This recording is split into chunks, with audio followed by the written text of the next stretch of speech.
Alors, bonjour Jacques. Alors, on t'appelle Jacques, Fig et Serrani ou Sarani. Est-ce que tu Sarani. peux nous expliquer les origines de ces trois prénoms? Ben oui, sur ma carte d'identité, donc je m'appelle Jacques Jean Mhm. Escoudé. Et dans la famille, on m'a toujours, dès ma naissance, appelé Figue. Et mon nom, parce qu'il y a une tradition dans notre famille qui est de donner le même prénom au filleul que le parrain ou la marraine. Donc en l'occurrence, je m'appelle Sarani parce que mon parrain s'appelle Sarani. D'accord. Ok. Et toi, tu es d'une famille gitane, donc dans laquelle on compte beaucoup de guitaristes comme Christian Escudé qui nous a quittés, les Oui, frères Koulou et Elios Ferré qui sont eux-mêmes les fils de Matelot Ferré qui a accompagné Django Reinhardt, et Ninin Garcia, son fils Rocky. Mais pour sans, toi, sans oublier Robin Escoudé. qui ça, pardon? Robin Escoudé, à ne pas oublier non C'est plus. vrai, c'est vrai. On l'appelle pas Titi, non, c'est Robin. Ok. C'est quelqu'un d'autre, Titi, lui, il joue du oud. Ouais. Ah, d'accord. Ok. Et donc, pour toi, la musique, ça passe pas par la guitare, mais par le sitar indien. C'est quand même un instrument particulier. Comment ça t'est venu, ton attrait pour le sitar? Bah, le plus simplement du monde, en fait, à l'époque dorée de ma jeunesse, j'écoutais du Ravi Shankar et d'autres trucs indiens et j'adorais. Et c'était pas courant à l'époque que d'écouter de la musique, on va dire, entre guillemets, du monde, Mhm. autre que la nôtre. Et par hasard, le hasard faisant souvent bien les choses, dans un magasin indien qui vendait de tout, hein, écharpes et autres, il y avait un sitar pendu au mur. Je l'ai En regardé. France. Pardon? En France. Oui, oui, bien sûr, en France, oui, à Paris 13e même. D'accord. Et, et donc, j'ai acheté ce sitar. Et à partir de là, il a bien fallu que je me débrouille face à cet univers complètement inconnu qu'est le sitar, à l'accorder, à comprendre, etc. Et je me suis mis surtout en quête de quelqu'un qui pourrait m'apprendre. Et donc, en fait, il se trouve que dans un restaurant indien, il y avait un joueur de sitar qui jouait du raga indien et qui jouait très bien, un occidental. Donc, je me suis renseigné auprès de lui, est-ce qu'il donnait des cours et autres, bien sûr. Et donc, c'est comme ça que ça s'est fait. Donc, c'est avec lui que j'ai fait mes premiers pas au sitar. Et ça a duré quand même de nombreuses années. D'accord. Et tu te souviens de son nom? Oui, bien sûr. Miro Casal. D'accord. Ok. Et donc, après, ça a été facile à apprendre, t'en as chié? Comment ça s'est passé en fait? Ça n'a rien à voir avec la guitare. D'ailleurs, Christian Escoudé, qui l'avait essayé, Mhm. il me l'a vite redonné en me disant waouh, j'en jouerai jamais, ça n'a rien à voir avec la guitare. Bah oui, effectivement, ça n'a rien à voir dans la mesure où le manche est très long, Ouais. dans la mesure où les notes se font sur une corde. Mm. Les autres étant des bourdons, alors on peut un petit peu utiliser la première corde grave, mais en fait, tout se fait sur la longueur du manche. Voilà. Mhm. Donc, c'est quelque chose, effectivement, ça fait très mal au doigt. Il y a une posture idéale pour le sitar qui est d'être assis dans une posture bien précise. En yoga, c'est le museau de vache. Euh, et, euh, et voilà, quoi, le temps ensuite a fait son histoire, c'est-à-dire que petit à petit, on a moins mal, et puis on a plus mal, sauf au doigt. Et Ok. puis, il faut travailler quand même pour avoir un résultat, pour obtenir un son qui soit correct. Il faut obtenir la précision aussi, parce que dans le sitar, tout se fait en tirant la corde, Mm. parce que il n'y a pas, par exemple, des bémols ou des dièses partout. Il faut les faire en tirant la corde. D'accord. Donc ça, Ok. c'est une sacrée technique à maîtriser. Voilà. Ouais, j'imagine. Et alors, tu es allé en Inde ensuite, non? Comment ça s'est passé? Comment tu as organisé ton départ? Est-ce que c'était lié avec ta quête de maître de musique pour ton sitar ou c'était un tout autre projet? Euh, en fait, c'est l'attirance par ce pays et par le contenu de ce pays, quoi. En tous les cas, moi qui étais ici en France et qui n'y étais jamais allé. Donc, j'y suis allé pour voir, en fait. Et donc, pour voir, y compris pour la musique, bien entendu. Mais pas que pour la musique. J'y suis allé 3 fois, en fait. Ah, Donc, d'accord. oui. Et dont une fois où j'ai été hébergé pendant plus d'un mois. Donc là, ça a été la fois la plus intéressante, tu peux bien comprendre, dans la mesure où hébergé chez l'Indien, ils vivant qu'avec des Indiens, les suivants dans leur périple, par exemple, juste une petite anecdote comme ça pour montrer l'ampleur des périples, je les ai suivis jusque dans la jungle pour exorciser leur enfant. D'accord. J'ai juste une question, et ton histoire en Inde va m'intéresser énormément, mais tu as été hébergé par une personne particulière que tu vas nous expliquer, mais comment ça s'est fait cette connexion entre vous deux? Comment tu es tombé sur cette personne pour qu'elle t'héberge? Quelle était ta demande pour qu'elle soit acceptée dans ce sens-là? Alors, c'est à l'inverse que ça s'est fait. C'est-à-dire qu'en fait, cette personne, je l'ai rencontrée en France, à Mmh. Paris, par le biais d'un ami en commun, Jean-Claude Bramley, qu'il l'avait rencontré en Inde aussi et qui avait gardé le contact avec lui. Et cet Indien, donc, qui est donc d'une caste aisée, brahmane, érudite, Mmh. euh, euh, et donc voyageait et voulait venir en France et c'est ce qu'il a fait.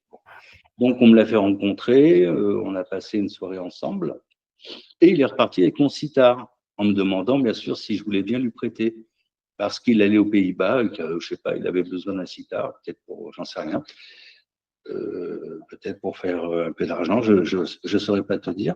Mmh. Mais par contre, ce que je sais, c'est que quand il est revenu, il avait plus le sitar. Il était désolé, il m'a dit, je n'ai plus ton sitar, mais t'inquiète pas, je suis luthier et je vais te faire le sitar de ta vie. OK. Un vieux bois que j'ai de côté, et je vais te faire un sitar prestigieux. Et pour ça, je t'héberge chez moi pendant toute la durée de la construction de ton sitar. Voilà l'histoire. OK, parce que ça a dû te faire flipper quand même qu'on perde ton sitar, parce que on n'en trouve pas tous les 3 matins. Là, tu étais dans le pays, donc c'était plus, enfin, tu allais aller dans le pays, mais ça devait être flippant quand même.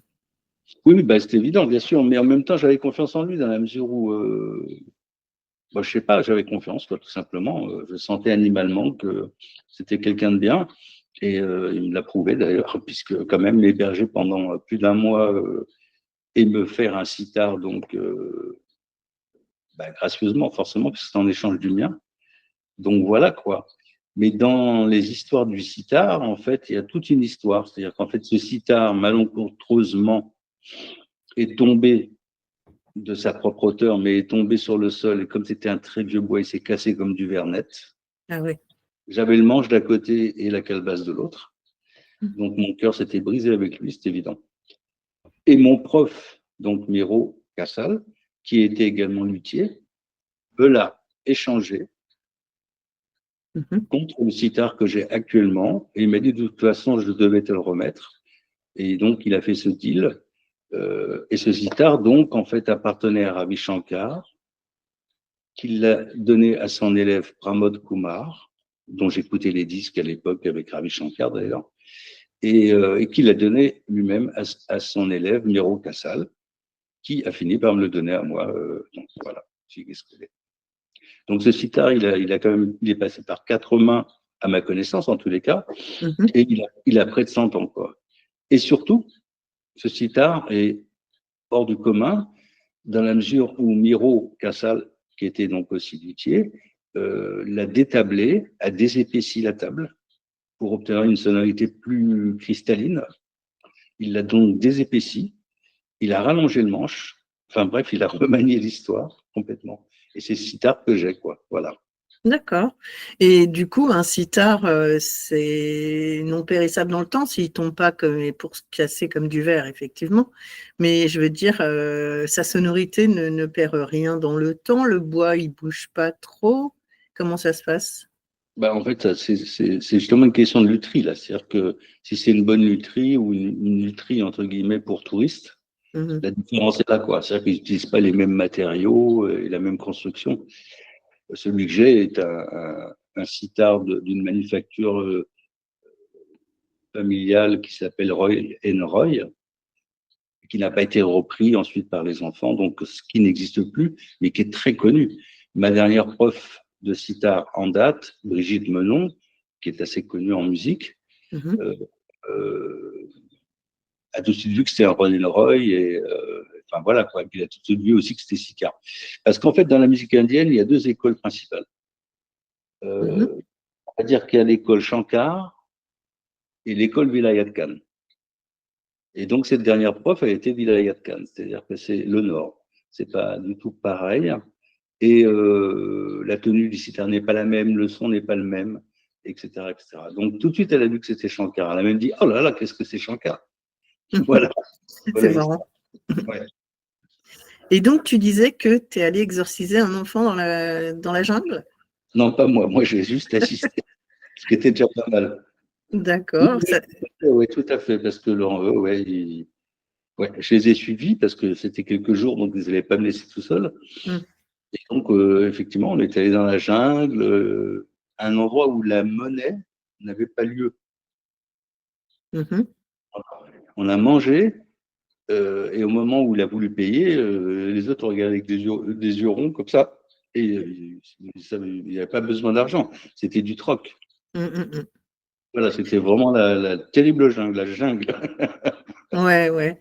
Et du coup, ça t'a pas rappelé un peu ta famille, le côté exorcisme, magie, sorcellerie et tout ça, parce qu'ils sont un peu étranges, les gitans quand même, non? Bah, à vrai dire, quand j'étais en Inde, je me sentais vraiment chez moi. Ouais. Mais vraiment une impression profonde, hein, pas simplement intellectuelle. Mm. Et alors, il y avait plein de têtes qui me faisaient penser à ma famille, des Bélinos, plein, il y en avait plein partout, des têtes d'Indiens qui ressemblaient à chez nous. Et donc, non, ça m'a pas étonné parce que, comme je te dis, je me sentais chez moi, donc du coup, je ne me posais pas le problème, c'était normal, quoi. Oui, c'est ça, quoi. En gros, t'étais, oui, à la maison, quoi. Voilà. Et alors, du coup, t'es donc allé 3 fois en Inde. Est-ce que la première démarche que tu as eue, tu étais un peu touriste ou tu étais déjà en quête de toi? J'étais complètement touriste, mais toujours en quête de toute façon, mais toujours, j'étais touriste, oui, oui, c'était pour découvrir l'Inde, donc j'ai même un peu sillonné l'Inde, gauche, droite, un peu partout pour voir vite fait, quoi. Mais les distances sont tellement longues à parcourir. Là-bas, pour faire 100 bornes, il faut une journée. Enfin, il Mhm. fallait. Je sais pas, je te parle de ça, c'était 1983, D'accord. où ils savaient pas ce que c'était qu'un briquet Bic, tu vois. Tu échangeais ça contre une lampe d'Aladin. Enfin, franchement, quoi. Ah, c'est marrant. Et du coup, les autres fois, c'était quand? La seconde fois, c'est parce que ça m'avait plu et que donc j'y Ouais. suis retrouvé dans un autre esprit, effectivement, en me disant cette fois-ci, je cavale pas à gauche et à droite, je reste à un seul endroit, je sillonne. Mm. Je suis allé au Rajasthan, parce que c'est quand même un endroit que j'aime beaucoup. Ouais. Et de là, donc, j'ai vécu pas mal de choses. Et effectivement, là, j'étais plus à la recherche de la musique, des instruments et des joueurs. Mhm.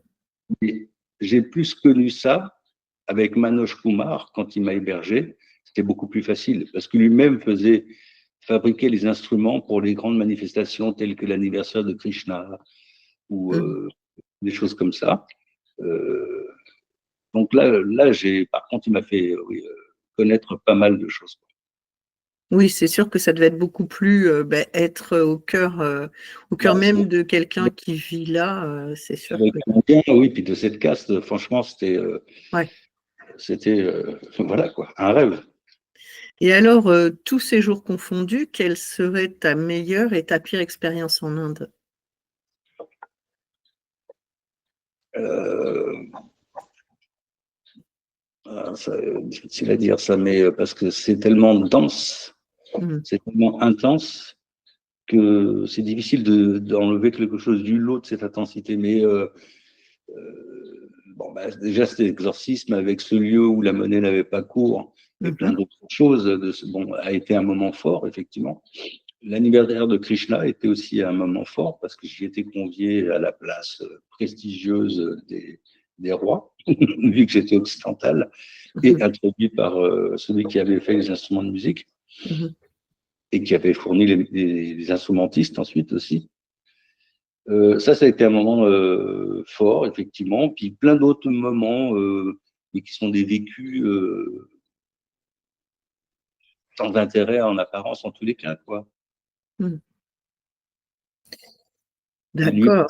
Voilà, des nuits passées sur des terrasses de maisons, parce que là-bas, ils vivent partout, dessus, dessous des maisons, et avec des intouchables, enfin voilà, c'était très intéressant. Mais j'ai du mal à être précis, par contre, je suis désolé.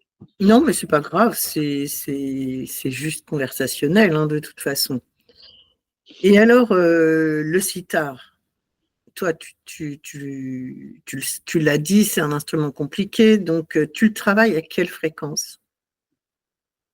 Actuellement ou... Oui, oui, aujourd'hui, de nos jours. Eh bien,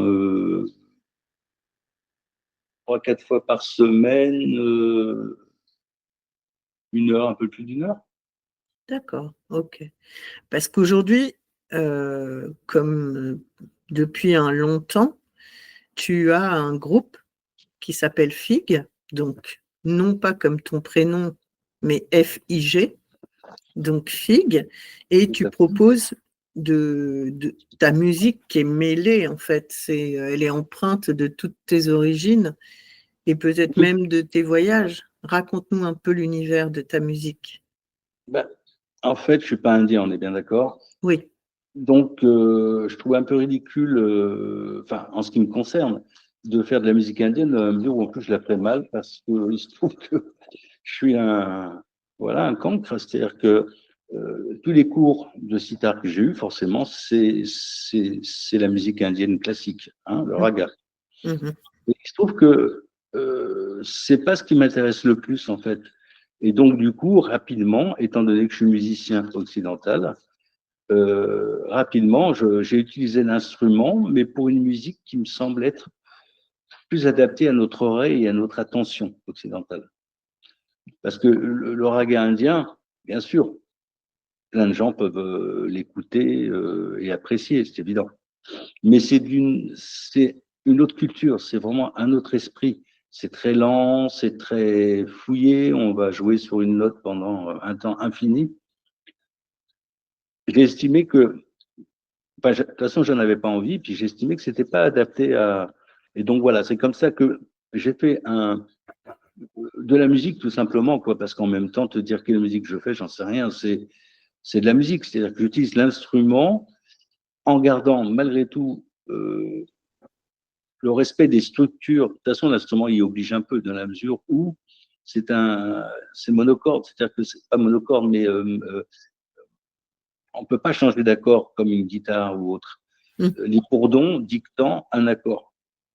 Donc, la complexité et l'intérêt de cet instrument, il tient principalement à ça. C'est-à-dire qu'en fait, il faut faire preuve d'imagination, de sensibilité pour voir tout ce qui est exploitable avec un même accord.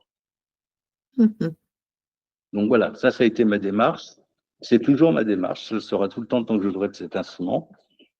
Voilà, je ne sais pas si j'ai répondu à la question parce que bon, je suis pas. Si, ça me répond.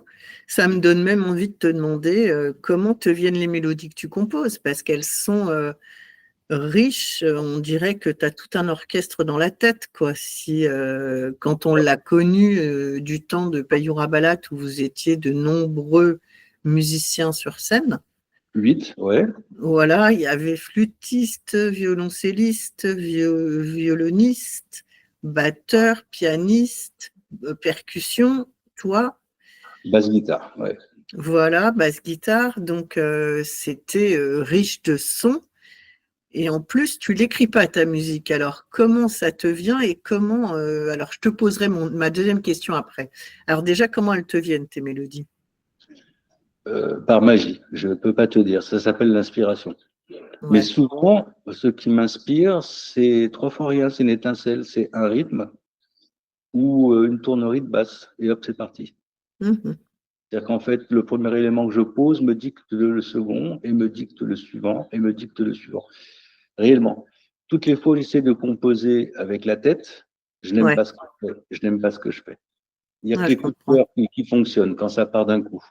Donc, il faut avoir l'inspiration. Alors, il y a des périodes où je suis plus inspiré que d'autres, c'est normal. Mm. Mais donc, voilà comment ça me vient. C'est-à-dire qu'en fait, j'en sais rien.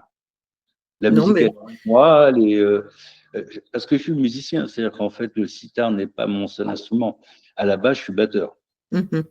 Voilà. Et donc, j'ai joué avec dans de nombreuses situations différentes, de nombreuses musiques différentes. Donc, je dirais, entre guillemets, une certaine culture musicale enfouie en moi qui sert sûrement de souche ou de base pour faire ma musique, j'imagine, comme tout musicien, comme tout le monde d'ailleurs. Ouais. En musique indienne, les ragas ont leur état d'âme. Chaque raga a son état d'âme, sa couleur, son moment dans lequel il sera joué, la journée ou la nuit. En tenant compte qu'une note de musique est une vibration, il va de soi qu'elle agit sur notre corps. Celui-ci s'adapte, d'où par exemple la musicothérapie. Et j'avoue que je tiens compte un peu quand même de cela quand je compose. Voilà. Mais alors, pour tous les musiciens qui t'ont croisé, ta musique, elle est qualifiée de complexe. D'autant que tu n'écris pas ta musique sur papier, sur des partitions. En fait, si je peux, Vas-y, elle n'est pas complexe, elle est précise. c'est vrai que c'est pas pareil. C'est pas pareil. Parce que techniquement, elle n'est pas complexe. Par exemple, la dernière personne, le bassiste dernièrement arrivé, Jean-Claude Martin, que je connais de très longue date, Mhm. euh, me l'a dit, non, c'est pas que ta musique est compliquée, mais par contre, c'est au millimètre, quoi. Ouais. Et forcément, puisque surtout là, dans ce cas précis où on est en trio, euh, au niveau harmonique, il n'y a que la basse et le sitar. Ce qui, au niveau de la tessiture, est très intéressant, bien sûr, de mettre du grave et de l'aigu. Euh, mais la musique, elle est au millimètre, effectivement, pour que le résultat, soit là. Mhm. Si on y va avec les gros sabots, bah, j'aurais presque envie de dire que c'est du bruit, quoi. C'est plus la même musique. Oui, oui, je suis d'accord. Mais alors, comment tu la transmets aux musiciens? Parce que toi, tu n'as pas de support papier. Et comment tu transmets surtout l'émotion qui doit être celle que tu attends? Alors, c'est deux choses, en fait. D'abord, j'ai créé un code d'écriture et de lecture qui me permet de pouvoir donner quand même une partition. Mais, Mhm. euh, mais par contre, tu donnes ça à un musicien qui sait lire et écrire, il ne comprend pas, quoi. Enfin, il me regarde bizarre, parce que c'est une nouvelle façon d'écrire. Elle n'existe pas, cette façon d'écrire. Mais elle fonctionne, Bah, écoute, c'est le principal. bien sûr. Mm. Donc ça, c'est une chose. Sinon, quand on était 8 et que j'avais affaire à des classiqueux, des gens de musique classique, là, j'ai fait faire les partitions. Ouais.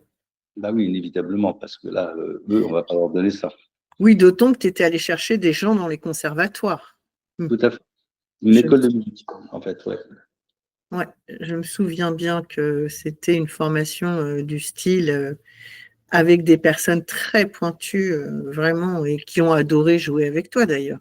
Oui, oui, tout à fait. Moi aussi, d'ailleurs. Ouais. Ouais, Ouais. oui, oui, ça a été une belle aventure qui a donné pas mal de rendez-vous scéniques d'ailleurs, mais c'est vrai que c'était une formation un peu lourde.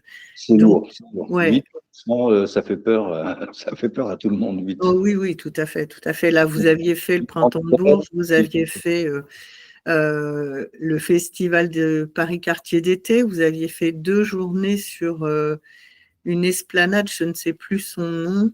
Euh, C'était pas Georges Pompidou, enfin, je ne sais plus, où vous aviez joué 2 jours de suite.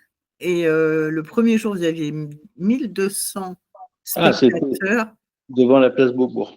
Ah voilà. Et puis les Indiens étaient dans la foule à écouter donc les Indiens d'Inde, hein, à écouter ta musique et le lendemain, ils étaient 2 fois plus. Le lendemain, tu as fait 2500 personnes sur le parvis et on avait vu beaucoup plus d'Indiens à cette époque. Ouais. Bah, c'est vrai que ça m'est arrivé de jouer en présence d'Indiens. Mhm. en dehors de cette fois-ci-là. Et généralement, c'est marrant, ils apprécient. Ce que je trouve assez curieux, quoi. Ah, là, ça nous a fait penser à la base, c'est vraiment, ils apprécient. C'est très curieux. Ben ouais, mais en même temps, c'est un instrument qu'ils ont toujours entendu, comme Oui, oui. voilà. Et pour autant, tu le dénatures pas, mais Ah, tu lui donnes un autre espace de vie. Donc c'est intéressant. c'est exactement ça, bravo. Oui, c'est ça. C'est surtout pas le dénaturer, bien au contraire. Bien au contraire. J'ai un profond respect pour cet instrument. C'est pour ça d'ailleurs que j'utilise aucun effet de son ou d'écho ou de je sais pas quoi. Mm. Pour l'instant, je reste. Bon, ça peut m'arriver dans une composition d'en avoir besoin pour créer un effet. Mais effectivement, je maintiens cette pureté, cette simplicité dans l'instrument, quoi. C'est-à-dire que il est déjà assez complexe comme ça, on va pas C'est rajouter. ça. C'est ce que j'allais dire, simplicité, pas dans la manipulation en tout cas. Et d'ailleurs, tu ne pourrais pas jouer debout, tu es contraint d'être assis de par sa taille. Oui, et de pas sa forme. Ouais. La calebasse étant une sphère, quoi, c'est rond. Mhm. On imagine facilement que ça se tient pas, quoi. On n'arrive pas à le tenir, ça roule, quoi, ça glisse. Donc la posture, c'est une posture assise. Il est posé sur le pied et pris en triangle entre la cuisse et l'avant-bras et le pied. Voilà. Et Mhm. là, on peut lâcher la main gauche, le manche et reste voilà. Ouais. Après, moi, je me suis entraîné à pouvoir jouer autrement que comme ça pour pouvoir jouer plus facilement dans tous les lieux parce qu'on ne peut pas forcément s'asseoir partout. Puis en plus, techniquement, le fait d'être assis gêne la visibilité du public. C'est vrai. Il faut que je sois surélevé dans ce cas-là. Et donc là, c'est complexe. Tout le monde n'a pas ce qu'il faut pour avoir un podium surélevé. Donc, j'ai appris à jouer sur un tabouret ou une chaise comme un musicien de jazz, quoi, voilà. D'accord, je croyais que tu prenais un tabouret de piano. Oui, oui, peu importe. Le truc, c'est, je prends un tabouret de piano, oui, mais ça peut être un tabouret je m'en fiche de quoi. Ce qui D'accord, compte, c'est qu'il y ait la place pour mes fesses et pour le sitar. Voilà. c'est ça. Oui, c'est pour ça que j'imaginais que c'était plus le tabouret de piano qui Mm. généralement accepte deux personnes côte à côte. Ouais. Très bien. Donc, ah oui, alors je voulais aussi préciser pour les personnes qui nous écoutent, c'est que du coup, comme tu as reformé ton groupe de 8 personnes à 3 personnes, tu nous donneras la composition actuelle, c'est que tu as souhaité lui donner un nouveau nom, finalement, Oui. pour éviter toute Non, confusion. non, parce que c'est un nouveau projet, donc un nouveau nom. D'accord. C'est pas Mais plus du coup, compliqué. ça peut être facile de se faire connaître à chaque fois quand tu as déjà une histoire, un passif avec le groupe Payura Balat, où on expliquait tout à l'heure les scènes que tu as pu faire, et là, de recommencer quasi zéro avec Fig.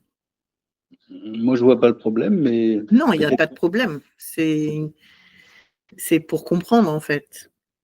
il n'y a pas grand-chose à comprendre, si ce n'est que c'est un autre groupe, mais c'est aussi un autre esprit. C'est-à-dire que du temps s'est écoulé entre-temps, entre ce groupe où on était 8 et aujourd'hui.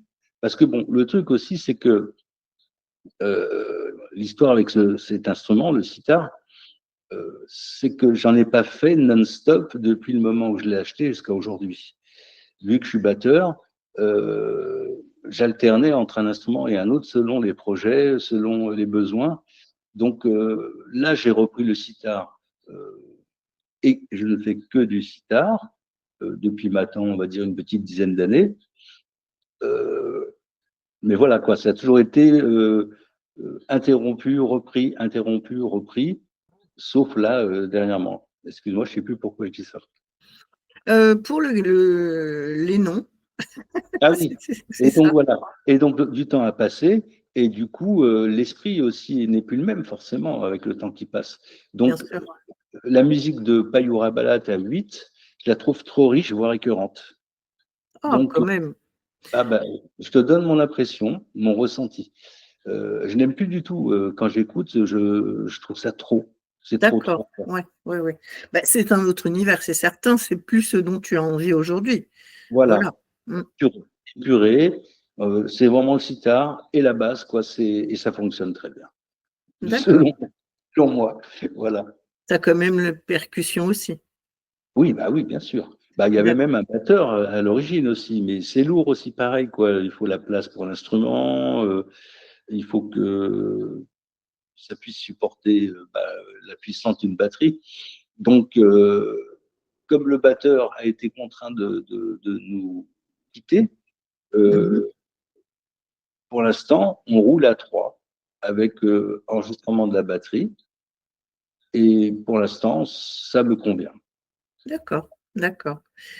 Et donc, alors, les personnes qui t'entourent, tu disais Jean-Claude Martin que tu connais depuis l'enfance. Jeunesse, on va dire. Jeunesse, d'accord, ok. Oui, parce qu'on n'était pas vraiment enfants. Enfin, ça Oui. dépend si t'appelles un enfant, mais Non, non, mais effectivement, vous n'êtes pas connus à la primaire, quoi. non, Donc, voilà, ouais, on avait 18 quand on s'est connus, quoi. ouais, ok, donc des grands ados, quoi. Voilà, Ou c'est des ça. jeunes adultes, comme on dit aujourd'hui. Voilà. Donc, ok, tu faisais déjà de la musique à l'époque. Avec lui. Oui. D'accord. Bah, t'en faisais avec plein de gens, non? Oui, bien sûr. Mais D'accord. je pensais qu'on parlait de lui, donc c'est pour ça que je. Oui, oui, oui, bien sûr, mais c'était pour comprendre dans quel contexte vous vous étiez connus. Vous êtes connus par rapport à la musique ou vous fréquentiez des établissements scolaires communs? Non, non, musique. Ah, ok, d'accord. Musique sur un lieu, en fait, de répétition. Mm. Voilà. Donc, un musicien en amenant un autre, etc. J'ai rencontré plein de musiciens. Mais moi, on a fait beaucoup de choses, quoi. Et puis, on a un bon feeling aussi, l'un envers l'autre. Voilà. D'accord. Et donc, aux percussions, c'est ton frère. Avec qui j'ai toute ma vie joué. D'accord. Donc, lui, on le recevra aussi en interview. Il s'appelle Lala Escoudé, hein. Tout à fait. Donc, oui, du coup, donc, ton frère qui t'accompagne depuis toujours sur ta musique, en fait. Non, pas forcément sur ma musique. C'était dans tous les groupes. Ah, d'accord. Il était collé à moi et il faisait partie du groupe. J'avais toujours mon frère percussionniste.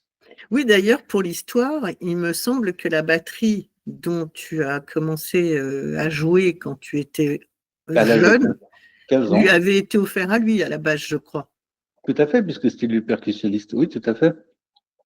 Mais lui, il ne se sentait pas attiré par la batterie, il te Ben l'a non. laissé volontiers et il a Bah oui, continué à taper sur tout ce qui bouge. exactement. On continuait à jouer ensemble et moi j'étais à la batterie ou au percu. Voilà, ça s'est fait comme ça. Ouais, c'est marrant. Ok, bon. Alors maintenant, est-ce que toi, tu voudrais dire d'autres choses par rapport à FIG, le groupe, ou bien je peux passer à des petites questions de portrait chinois? Portrait chinois, vas-y, c'est quoi ça? Portrait chinois. Quels sont tes signes astrologiques? Les signes astrologiques, je suis taureau ascendant balance. Ok. Et puis, il me semblerait que. Non, je ne sais plus après. Parce que je Tu es sais plus. chèvre. Oui, voilà, je ne m'étais pas certain. Quelle est ta couleur préférée? J'aime beaucoup le bleu. Ton odeur préférée? Le mimosa, Le moment de la journée que tu préfères? le matin. Et si le génie de la lampe t'accordait 3 souhaits, qu'est-ce qui te viendrait à l'esprit comme ça de façon spontanée? Santé, musique et protection de ceux qui m'entourent. Et ben voilà, pour moi, j'ai toutes mes réponses à toutes mes questions. Donc, on a hâte de te retrouver en concert, hein, ça devrait pas tarder. Je crois que vous nous préparez des petites choses. Oui, il y a quelques petits trucs qui se préparent, effectivement. Bon, et ben écoute, Rien de bien grandiose, mais et la musique le sera. d'accord. Bon, bah, je te remercie et à très vite. C'est moi qui te remercie.